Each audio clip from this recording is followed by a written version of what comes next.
ഏതാണ്ട് 5-8 വർഷമായി സേവനത്തിന് ഇറങ്ങുന്നുണ്ട്.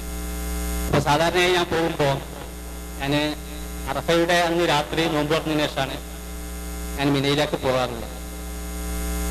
പോകുന്നത് സ്വന്തം റിസ്കിൽ തന്നെ ആയിരിക്കും പോകാറുള്ളത്. അത് സ്വന്തം നമ്മൾ ഹജ്ജ് വെൽഫെയർ ബോർഡിന്റെ ഔദ്യോഗിക ഭാരവാഹി എന്നുള്ള കൂടി പറയാം.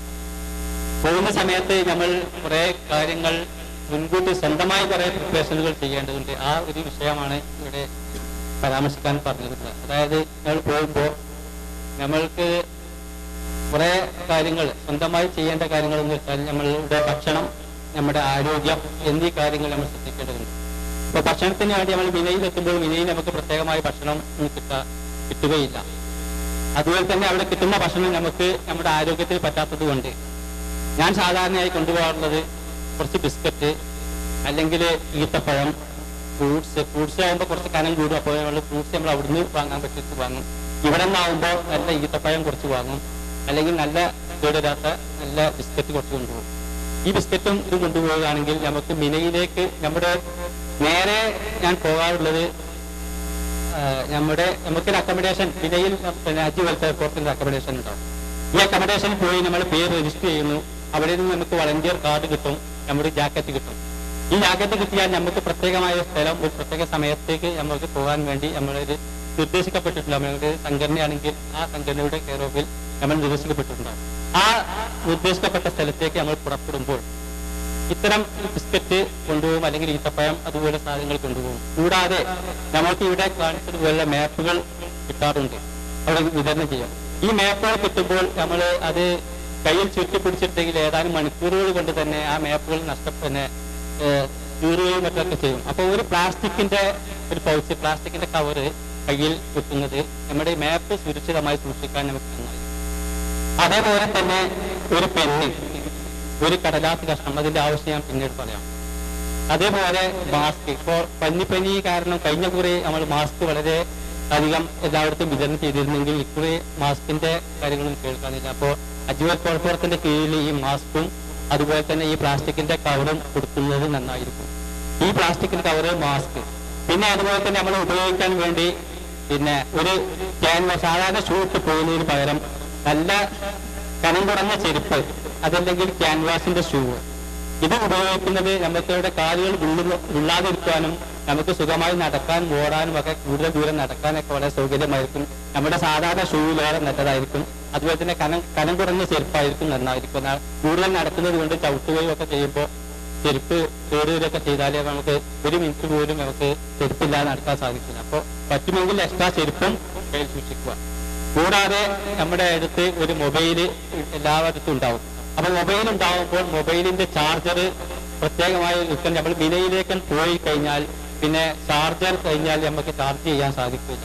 അതായത് എക്സ്ട്രാ ബാറ്ററി സൂക്ഷിക്കുന്നതായിരിക്കും. അതുപോലെ തന്നെ ഞാൻ കൂടുതൽ ശ്രദ്ധിക്കാറുള്ളത് നമ്മുടെ മൊബൈല് ഒരു 100 റിയാലോ ഒക്കെ 150 റിയാലിന്റെ ഒക്കെ ചാർജ് അതിൽ പിന്നെ പൈസ ഉണ്ടായിരിക്കും നന്നായിരുന്നു. കാരണം ഇപ്പൊ എല്ലാ ആദ്യമാർക്കും പിന്നെ മൊബൈൽ ഉണ്ടായതുകൊണ്ട് പല ആദ്യമാർക്കും സംസാരിക്കാനോ അല്ലെങ്കിൽ അവരുടെ സ്വന്തക്കാരായിട്ട് ബന്ധപ്പെടാനോ സാധിക്കാനില്ല. അപ്പൊ അവരുടെ കയ്യിൽ അവർക്ക് പൈസയും ഉണ്ടാവില്ല. പിന്നെ അതുപോലെ തന്നെ അവർക്ക് പൈസ ഉള്ളവർക്ക് കാർഡ് കിട്ടാത്ത സാധ്യതയുണ്ട്. അപ്പൊ അവരെ വിളിച്ച് സഹായിക്കുന്നതിന് വേണ്ടി നമ്മൾ അവിടെ നമ്പർ വാങ്ങി വിളിച്ചിട്ട് നമ്മൾ ബന്ധപ്പെടണമെങ്കിൽ നമ്മുടെ മൊബൈലിൽ പൈസ വേണം. അപ്പൊ കയ്യിൽ അത്ര സാധിക്കുന്ന ആളുകൾ അവിടെ സാമ്പത്തിക അതിനനുസരിച്ച് കയ്യിൽ മൊബൈൽ സൂക്ഷിക്കുക. പിന്നെ വേണ്ടത് അത്യാവശ്യം വേണ്ട ടൈഗർ ബാം, അതുപോലെ തന്നെ എന്തെങ്കിലും ബാമുകൾ, തലവേദനക്കുള്ള മരുന്നുകളൊക്കെ കയ്യിൽ സൂക്ഷിക്കുക. ഇത് അതുപോലെ പനാഡോൾ പോലുള്ള മരുന്നുകളും. ഇങ്ങനെ നമ്മൾ മിനയിലെത്തുമ്പോൾ മിനയിലേക്ക് നമ്മൾ ഹജ്ജിന് വേണ്ടി നമ്മൾ സർവീസിന് വേണ്ടി പോകുമ്പോൾ നമ്മുടെ അടുത്ത് നമ്മുടെ എല്ലാ വസ്ത്രങ്ങളും കാര്യങ്ങളൊക്കെ ഉണ്ടെങ്കിലും ഞാൻ സാധാരണയായി വസ്ത്രങ്ങളും കാര്യങ്ങളൊക്കെ കമ്പനി നമ്മളെ അക്കോമഡേഷനിൽ വെച്ചിട്ട് ചെറിയൊരു കീസോ അല്ലെങ്കിൽ ചെറിയൊരു സഞ്ചിയോ വെച്ചിട്ട് അതിൽ ഈ കണ്ട സാധനങ്ങളൊക്കെ വെച്ചിട്ട് പോയാൽ നമുക്ക് ഇഷ്ടപ്പെട്ട ഭക്ഷണം കഴിക്കാൻ വേണ്ടി അല്ലെങ്കിൽ എന്തൊരു ആവശ്യത്തിന് വേണ്ടി കിലോമീറ്ററുകൾ ദൂരത്തിലേക്ക് ഇങ്ങനെ വീണ്ടും നമ്മുടെ കമ്പനിയിലേക്ക് വരേണ്ട ആവശ്യമില്ല. നമ്മുടെ കയ്യിൽ അത്യാവശ്യമായ സാധനവും പൈസയും കാര്യങ്ങളൊക്കെ ഉണ്ടെങ്കിൽ നമുക്ക് മിനയിൽ തന്നെ കൂടാം. നമ്മുടെ ആരോഗ്യത്തിനനുസരിച്ച് നമുക്ക് അവിടെ ജോലി ചെയ്യാം. സൗകര്യപരമായ തമ്പുകളിലോ അല്ലെങ്കിൽ മറ്റുള്ള സ്ഥലങ്ങളിലോ കൂടി കിടന്നിറങ്ങാം. രാവിലെ പോയ ആൾക്ക് വൈകുന്നേരം വരെ മിനയിൽ സർവീസ് ചെയ്തുകൊണ്ടിരിക്കാം. അത്യാവശ്യത്തെ കാര്യങ്ങളൊക്കെ ചെയ്യാൻ പറ്റിയ ഒരു ചെറിയ പീസോ സഞ്ചിയോ കയ്യിലുണ്ടെങ്കിൽ നന്നായിരിക്കും. അതുപോലെ തന്നെ പിന്നെ നമ്മളെ വഴി തെറ്റി വരുന്ന ഹാജിമാർക്ക് വളരെ സൗകര്യപ്രദമായ ഒരു കാര്യമാണ് അവരുടെ തമ്പ് നമ്പർ അന്വേഷിച്ച് കാർഡൊക്കെ ഇവിടെ കാണിച്ചല്ലോ, ആ കാണിച്ച തമ്പിന്റെയും ഫോണിന്റെയും നമ്പർ ഒരു ചെറിയ കടലാസിലോ അവരുടെ കയ്യിലുള്ള കാർഡുകളോ എഴുതി കൊടുക്കുക. എന്നാൽ പിന്നെ വീണ്ടും അവർക്ക് ഈ ഒരു നമ്പർ മാത്രം കാണിച്ചു കൊടുത്താൽ മതി. നേരെ മറിച്ച് നമ്മളൊക്കെ ഒരു ആജി വന്നു നമ്മൾ ഈ നമ്പർ തപ്പിപ്പിടിക്കുമ്പോൾ ടൈം ഒരുപാട്, അപ്പോൾ തന്നെ ഒരു 15 ആജിമാർ നമ്മളെ ചുറ്റുവട്ടത്തിട്ടുണ്ടാവും. അപ്പോൾ നമ്മൾ എന്ത് ചെയ്യുക, നമ്മൾ ഇങ്ങനെ ഒരു സംവിധാനം ചെയ്തിട്ടുണ്ടെങ്കിൽ നമ്മൾ ആദ്യമായി തന്നെ ഈ ഹാജിമാർക്ക് അവരുടെ തമ്പിന്റെ നമ്പർ ഒന്ന് നമുക്ക് വ്യക്തമായി മനസ്സിലാക്കി കഴിഞ്ഞാൽ, ഒരു പ്രാവശ്യം മനസ്സിലാക്കി കഴിഞ്ഞു കഴിഞ്ഞാൽ അവരുടെ കാർഡിലോ അല്ലെങ്കിൽ നമ്മളുടെ ചെറിയ കടലാസ് കഷ്ണം പേനയുണ്ടെങ്കിൽ ആ കടലാസിലോ എഴുതിയ ഫോൺ നമ്പർ എഴുതി കൊടുത്താൽ വീണ്ടും ആ ഹാജിക്ക് എപ്പോൾ സ്വന്തമായിട്ട് തന്നെ ഇങ്ങനെ കാണിച്ചു ഇങ്ങനെ പോയാൽ ഹാജിക്ക് വളരെ സുഖമായിട്ട് അവരുടെ ഹൃദയം നമുക്ക് തന്നെ ജോലി പറയും. ഇങ്ങനെയുള്ള കുറെ മുൻകരുതലുകളാണ് ഞാൻ സാധാരണയായി പോകുമ്പോൾ ചെയ്യാറുള്ളത്.